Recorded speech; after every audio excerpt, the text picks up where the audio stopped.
This episode from the life of Sherlock Holmes will be transmitted to our men and women overseas by shortwave and through the worldwide facilities of the Armed Forces Radio Service. Petri Wine brings you Basil Rathbone and Nigel Bruce in the new adventures of Sherlock Holmes.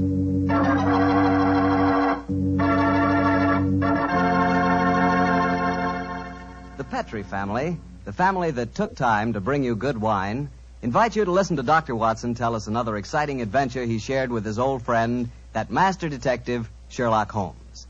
And I'd like to tell you about something Dr. Watson shared with me the other night, some Petri California sherry. Did you ever have a glass of Petri sherry before dinner? Well, that's a swell time for it, because that Petri sherry is the best beginning a good meal ever had. What a wine. You don't have to serve it in fancy wine glasses either. Not Petri sherry. That wine would taste wonderful if you drank it out of a water glass. You can just taste those sun-ripened grapes. And incidentally, if you like your sherry dry, not sweet, then just do what I do. Ask for Petri Pale Dry Sherry. It's a good idea to always have a bottle of Petri sherry in the house because it's just the thing to serve when company catches you unprepared. And believe me, you can serve that Petri sherry proudly because it's a fact that the name Petri is the proudest name in the history of American wines.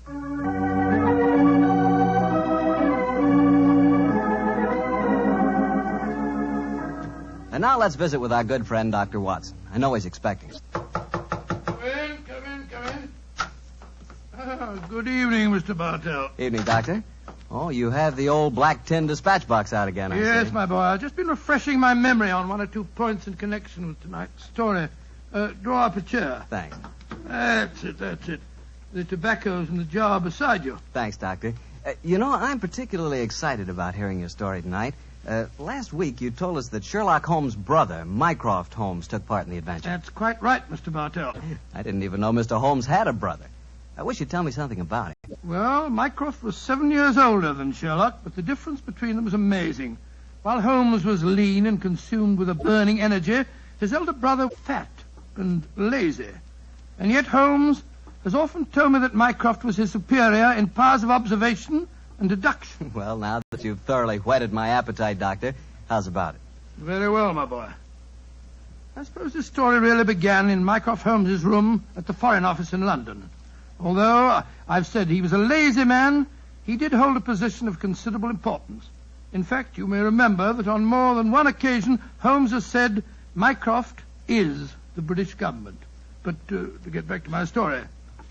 It's on a June morning in 1912, just before the First World War, that a young man in the Foreign Office named Guy Travers stood talking to Mycroft Holmes, who sat sprawled in an armchair before him, his feet resting on another chair, his cupped hands cradling his ample stomach.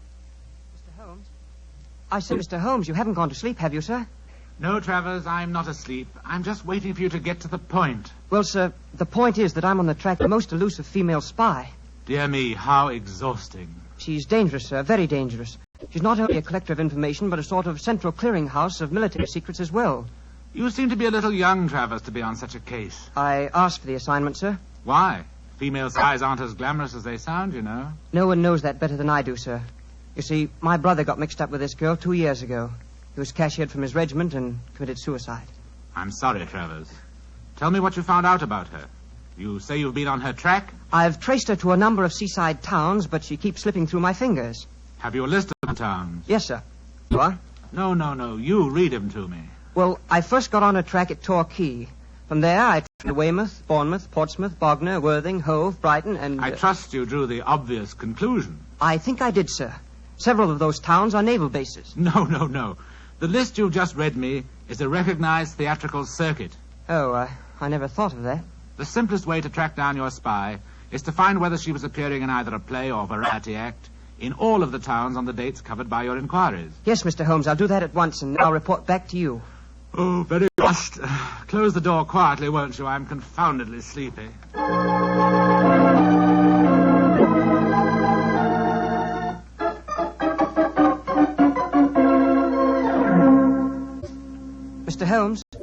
Mr. Holmes, you haven't gone to sleep again, have you, sir? Oh, it's you, Travers. Well, what did you find out? A great deal, sir. The only theatrical show that was appearing at all of those towns was a magician's act called The Great Gandolfo. I trust you went and saw the performance. Yes, sir. Last night at Hastings. And? The magician's assistant was a girl who looked exactly like the one I saw my brother with 2 years ago. Did you go backstage and talk to her? Yes, sir. But it's a funny thing. For though she looked exactly like the other girl, I swear she isn't the same one. This girl seemed utterly charming and sincere when she told me she'd never heard of my brother. That's the danger of putting you young fellows on a case of this kind. A beautiful woman and a good actress can fool you 9 times out of 10. What's your next move, Travers? Well, sir, I was hoping perhaps you might come down with me and see the act. It's playing at Eastbourne tomorrow. It's not very far, sir. Stir my 20 stone. leave the comforts of my office and club to track a spy. No, my boy. However, your mention of Eastbourne gives me an idea. Yes, sir? My young brother Sherlock is living on a bee farm a few miles outside Eastbourne. He might help you. He's a great detective, isn't he, sir? I have never regarded him as one, though I will admit that for a man with such a shocking excess of physical energy, he possesses a relatively superior mind. Yes, go and ask Sherlock. Thank you, sir, I will. Tell him that if he can't solve the case, I'll do it for him, and without London.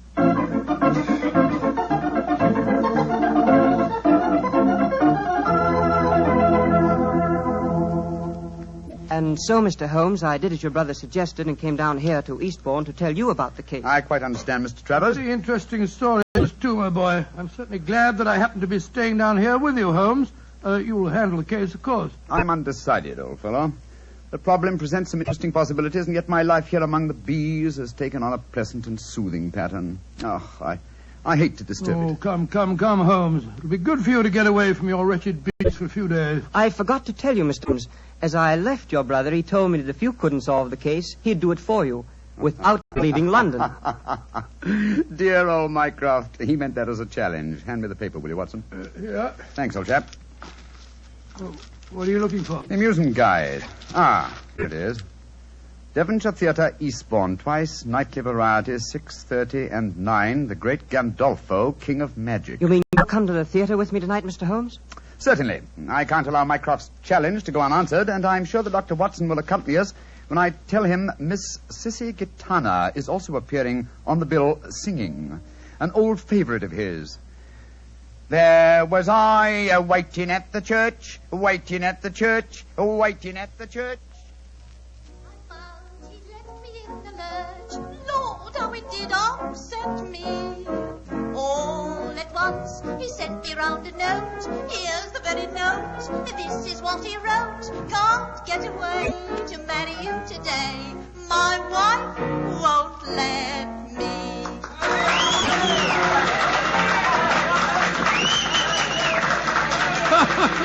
That's a most entertaining woman, Sissy Gitana. And dash good looking, too. My wife won't let me. The great Gandolfo's next, Mr. Holmes. Yes, I was just studying the program. He's not exactly modest in his claims. The great Gandolfo, the world-staggering illusionist. Presenting the ceiling cabinet mystery, assisted by Miss Florine Lasseur. Oh, dear me, how very florid.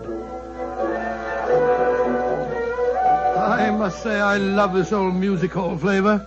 I remember going to the Palace Theatre a few years ago to see a perfectly charming girl who wore a white dress that made her look like a little white rabbit.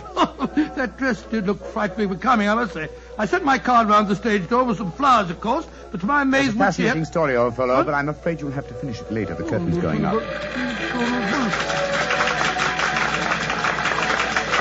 There he is. That's the great Gandolfo. By Jove, this assistant's very attractive, isn't she? Listen. Ladies and gentlemen, it gives me great pleasure to be here before you tonight. I may say that the ceiling cabinet mystery that I am about to present has entertained and perplexed half a dozen of the crown kings of Europe, together with their queens. Come, don't talk so much. Get on with the trick. And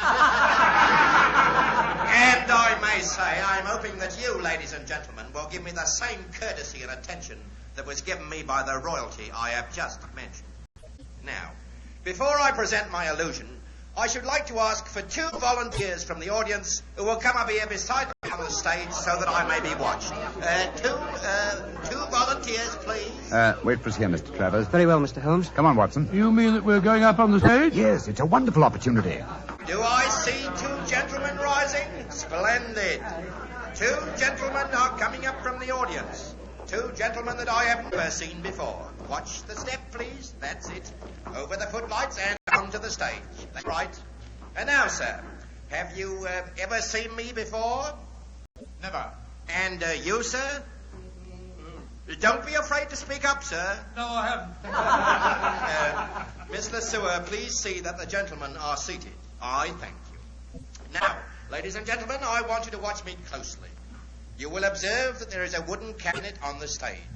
There is also another cabinet of the same shape and size hanging high above me, which you can all see. A glass of water, please, Miss Lesueur. Oh, go on. Put a sock in it. What did you say, sir? You heard. You ain't got cloth ears. We will dispense with the glass of water. Now, my assistant, Miss Florine Lesueur, will step into this cabinet on the stage. I want you two gentlemen to watch very closely.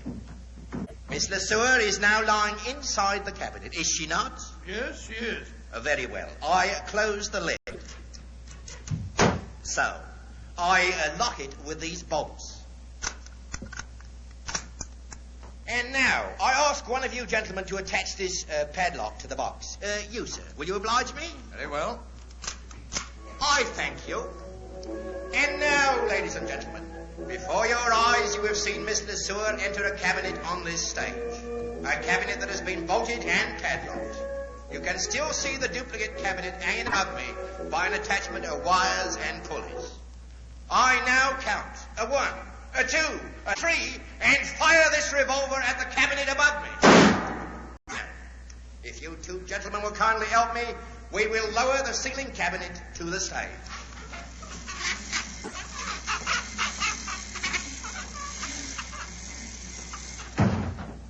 You will notice that this cabinet is also bolted and padlocked. I will ask one of you two gentlemen to unbolt it. I thank you, sir. And to this gentleman, I shall hand the key of the padlock. Kindly unlock it, sir. I thank you. And now, if you will both raise the lid of the cabinet. And here, ladies and gentlemen, is Miss Florine Lesueur. Thank you, ladies and gentlemen. I thank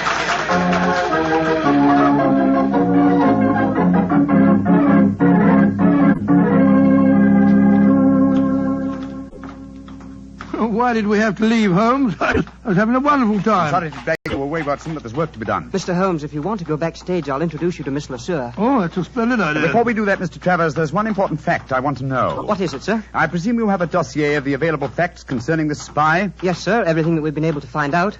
Among that evidence, do you by any chance have any fingerprint records? Yes, sir, I do. Splendid. Then let's go at once to the nearest police station and compare the fingerprints on this glass with those in your possession. Where did you get that glass, Holmes? You remember that Miss Lesueur, before she entered that cabinet on the stage, handed Gandolfo a glass of water. You mean that's the glass?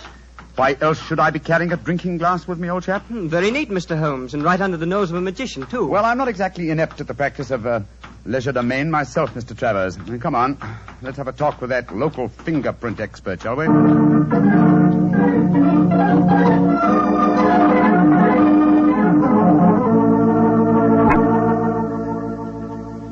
Mr. Holmes, the fingerprints on this glass you brought me are not the same as the ones shown in this record? Yep. Oh, absolutely, sir. Just as I thought. I'm much obliged to you. Always glad to help a gentleman like you, Mr. Holmes. Thank you and good night. Come on, Travers. Watson? Yes, I wish you'd explain what you're up to, Holmes. So do I, sir. I'm completely in the dark. Surely it's obvious. The only way Gandolfo's trick could be done is by using twin girls, dressed identically, of course. One in the cabinet on the stage and the other in the cabinet hanging from the ceiling. I don't know whether you noticed it, Watson, but there were small holes drilled around the base of the box, undoubtedly to enable its occupant to breathe. By George, of course. That would explain why the girl I spoke to didn't seem to know me, or my brother when I spoke of him. Mm-hmm. Exactly. And in any case, how better could a spy hide herself from a role where her employer, a magician, must, by the very nature of his trick, deny her existence? The question is, which girl is the spy? This fingerprint test has given us the answer. You mean it isn't the girl on the stage, the one who assisted Gandolfo? It certainly is not, old fellow. Your spy will be in the cabinet, suspended high above the stage of the Devonshire Theatre at 9 o'clock this evening. But this time we will watch the performance from the audience.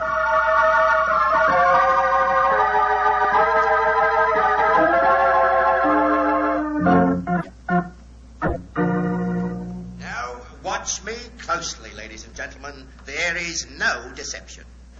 1, 2, 3. And now, if you two gentlemen will kindly help me, we will untie the ropes and lower the ceiling cabinet to the stage. Holmes, we mustn't let her get away. Don't worry, old chap. But keep your eyes skinned. You may have a surprise for us. And I will now ask one of you two gentlemen to unbolt the cabinet. I thank you, sir. And now, if this gentleman will take the key and unlock the padlock, I thank you, sir. And now, if you will both raise the lid of the cabinet, I thank you. And here, ladies and gentlemen, is Miss Florine Lesueur. Miss Lesueur, step out, please. Miss Lesueur, bring down the curtain. There's been an accident. Come on, Watson. Let's get up on the stage. Right, your Holmes.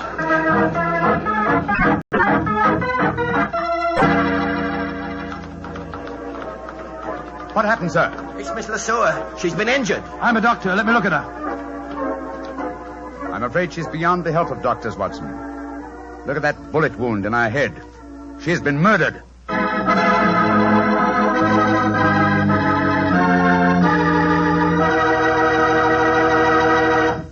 We'll hear the rest of Dr. Watson's story in just a few seconds, so I'm just going to make a very quick suggestion.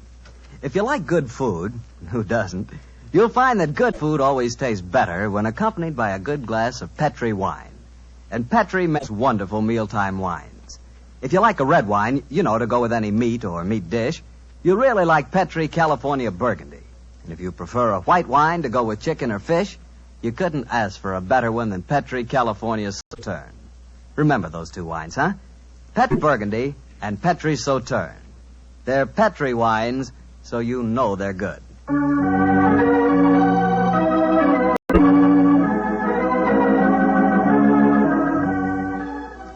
And now back to Dr. Watson and tonight's new Sherlock Holmes adventure, The Great Gandolfo. What happened next, Doctor? You just got to the part where you and Sherlock Holmes on the stage of a vaudeville theater were examining the dead body of one of the great Gandolfo's assistants. That's right, my boy. As you can imagine, the excitement was intense. The local police were soon at the theater, and the officer in charge, a certain Sergeant Buff, seemed to take a very great personal dislike to Sherlock Holmes. The great Sherlock Holmes comes out of retirement to teach our police force how to handle a case, doesn't he? Sergeant Buff, you're being ridiculous. I'm not trying to teach the police anything. You follow your own line of investigation, and I'll follow mine. And supposing I say I don't want private detectives poking their nose into a police investigation? Then, my good man, I shall report your conduct to the local chief of police and obtain the necessary permission. No need to get uppity about it, Mr. Holmes, but too many cooks spoil the broth, you know. Oh, an extremely profound remark, Sergeant. And now, if you'll excuse me, I've work to do. And so have I. And we'll see who gets to the bottom of this first. I'm going to Gandolfo's dressing room. Holmes, I'm worried about the dead girl's twin sister. I've been looking for her everywhere, and no one seems to have seen her since the tragedy occurred. Naturally, my dear chap, you'd hardly expect her to reveal the secret of the cabinet trick by exposing the fact that the dead girl had a twin. But I never thought of that. But we saw her there on the stage when the trick started.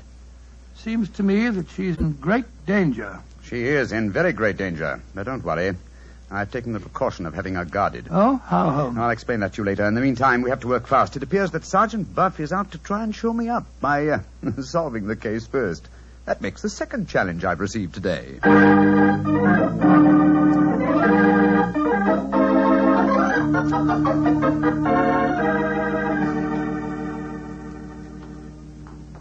Mr. Holmes, and how are you getting along? Splendidly, thanks. And you? I'm beaten. I don't mind admitting it. I thought at first the one man it couldn't be was Gandolfo because he was on the stage all the time.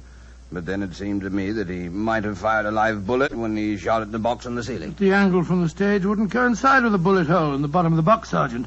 That shot must have been fired from the audience below. Mr. Holmes, you know who did it, don't you? Yes, Sergeant, I do. Well, I wish you'd tell me, Mr. Holmes. It should be obvious, Sergeant. Once you examined the corpse, please tell the sergeant your findings. The girl was lying on her back in the box. There was a small hole in her forehead and a large one in the nape of her neck. Exactly. And since the point of entrance of a bullet is smaller than the point of exit, it proves that she must have been shot lying in the box from above. Once the box was in position over the audience, She could have been shot only from below. Therefore, the girl had already been killed when the box was hoisted to the ceiling. By Jove, yes. And only one person could have done that.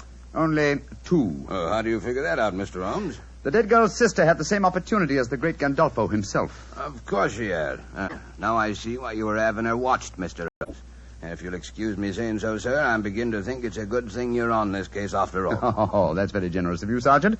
And now, perhaps, if you'll do me the favor of keeping an eye on Mr. Gandolfo yourself. Of course I will, sir. Where are we going, Holmes? To the Jolly Fisherman Hotel to call on La Sueur. How do you know she's there? I just received a message from young Travers. He followed her on my instructions as she left the theater. Come on, old chap. There's no time to be lost.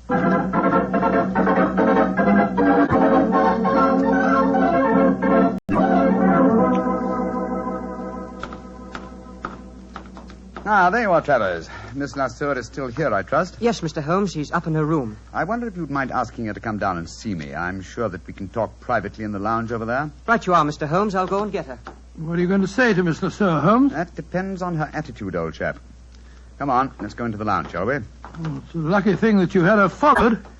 It was an obvious precaution, Watson. You see, I realized from the very nature of the cabinet trick that Miss La Sueur would have to leave the theater after escaping through the trapdoor below the cabinet that was on the stage, before her twin sister descended from the cabinet that was suspended from the ceiling. And she doesn't know that her sister's been murdered, huh? If she is innocent, she doesn't. And if she is innocent, then we'll know that our murderer is Gandolfo. Shh. Here she comes. I've told Miss Le Sueur that you want to talk to her privately, Mr. Holmes. If it's the act you want to talk about, Mr. Holmes, I've nothing to say. Magicians have a code of honor, you know. I quite appreciate that fact, Miss La Sueur. Won't you sit down?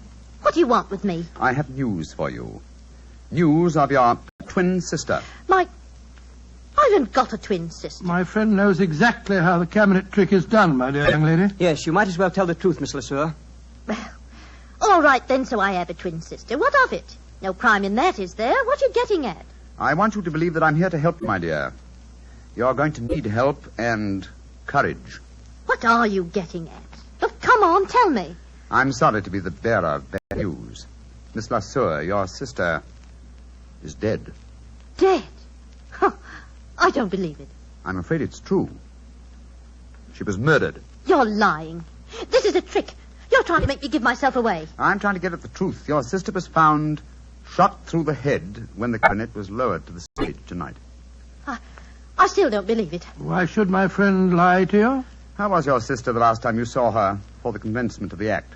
No different from any other time. Who was responsible for superintending her entry into the cabinet? Gandolfo, or me. She used to go into it before the performance, when the stage was dark and deserted. Did you help her enter the box tonight? No. Gandolfo did. You knew, of course, of your sister's activities. How do you mean? That she was engaged in espionage. That's not true. Very well, Miss Le Sueur. You won't be honest with me. I'm afraid I'll have to turn you over to the police. I think you'll find their methods are a little more crude than mine, though. The police? Oh, no. No, don't do that, Mr. Holmes. All right, I'll tell you everything. Gandolfo's got me so frightened of him. I was lying to you. I knew that my sister was working for him. I tried to stop her, but she loved money. And Gandolfo gave her plenty of that. They had a row before the show tonight. She knew you were on the stage at the first performance, Mr. Holmes. Gandolfo had spotted you, too, because she was frightened. Said she knew you'd catch her, and she wanted to run away. Gandolfo told her that she had to appear tonight, and they were still arguing about it when they left the dressing room. The dirty swine killed her because he was afraid she'd give him away. And now he'll kill me, too! Don't worry, my dear. The great Gandolfo will be beyond the help of magic before this night is out. Yes, he'll be behind bars where he belongs. Travers. Yes, sir. Now stay here with Miss La Sueur, will you? We'll be back later. At the moment, there is unfinished business awaiting us at the Devonshire Theatre.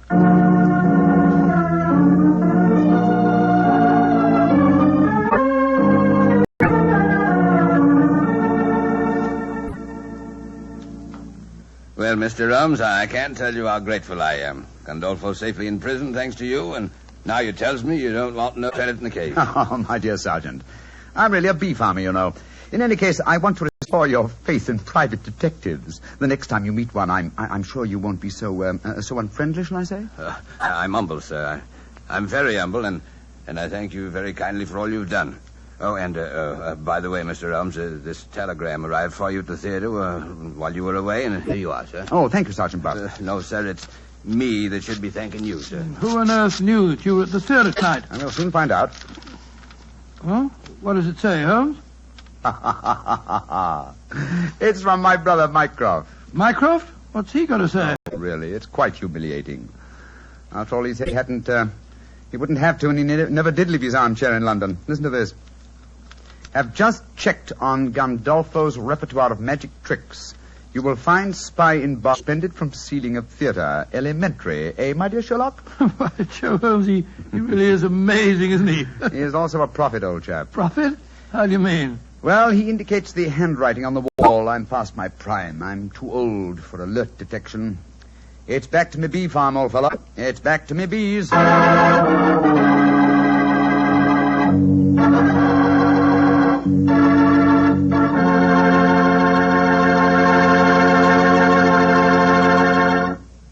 Doctor, that was a swell story. I bet it was an interesting case to work on. Yes, it certainly was. I've always had a fancy for the theatre, you know. What you really mean, Doctor, is you always had an eye for a pretty girl. Mr. Bartell, you're a very blunt fellow. Why not? I must admit, I like to look at a pretty girl myself. You, Mr. Bartell? Why shouldn't I like to look at a pretty girl? Oh, go right ahead and look, my dear fellow. Go right ahead. You just sort of surprised me a bit, that's all. I never thought you gave a moment's consideration to anything but Petri wine. Now you're really pulling my leg. I must admit, I do talk a lot about Petri wine. After all, Doctor, it's worth talking about. What other wine has such tradition, such a story behind it? Petri wine is made by a family, the Petri family. They've owned and run their own business ever since its inception, back in the 1800s. The Petri family's been making good wine for generations, and they've been handing on down in the family from father to son, the fine art of turning luscious, sun-ripened grapes into fragrant, delicious wine. And that sure adds up to a lot of experience. You can just bet your last dollar that no matter what kind of wine you want, when you ask for a Petri wine, you're asking for good wine. Because Petri took time to bring you good wine. Well, Doctor, how's about giving us a clue to next week's Sherlock Holmes adventure? Well, now, next week, Mr. Bartell, I'm going to tell you a most unusual story that took place aboard a small steamship as it plowed through the stormy seas of the Indian Ocean. I call the adventure Murder by Moonlight. Oh, before I say good night, ladies and gentlemen, remember that on Saturday, October the 27th, the nation will observe Navy Day. This is your opportunity to thank your fleet for its magnificent contribution towards victory. Don't forget, will you?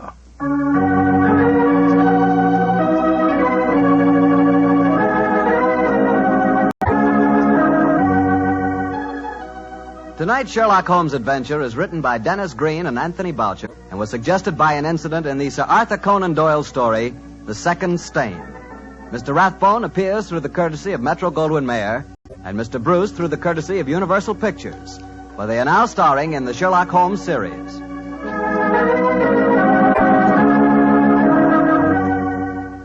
The Petri Wine Company of San Francisco, California, invites you to tune in again next week, same time, same station. This is Harry Bartell saying goodnight for the Petri family. Sherlock Holmes comes to you from our Hollywood studios. This is the Mutual Broadcasting System.